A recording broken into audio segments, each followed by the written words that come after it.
سلامونه، وخت مو په خیر. د پاکستان او امریکا د بهرنیو چارو وزیرانو د افغان سولې پروسې په اړه خبرې کړې دي. پاکستان له یوې ټولیزې سیاسي حل لارې د افغانستان د شخړې پای ته رسېدل د نړیوالې ټولنې مسؤلیت بللی دی. ولسمشر غني وایي له هیواد سره مینه لرم او د دفاع لپاره خپل سر قرباني کوم. هغه له شپیګل ورځپاڼې سره په مرکه کې ویلي د نړۍ هیڅ ځواک مې دې ته نشي اړکولی چې الوتکې ته پورته شم او هیواد پرېږدم.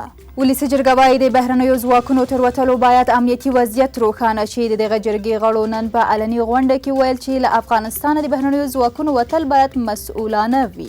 محمد داود لغمانی د جنبش ګوند د پلویانو له لاریونونو سره د فاریاب ولایت د والي په توګه دنده پیل کړه. هغه څو ورځې وړاندې د ولسمشر د فرمان په اساس د دې ولایت والي ټاکل شوی و. او هلمند کې د 4 پاکستانیانو په ګډون 4 وسوال وژل شوي. د 215 میوند قلو اردو وایي چې افغان ځواکونو دغه عملیات د هلمند په مرکز او یو شمېر ولسوالیو کې ترسره شوي دي.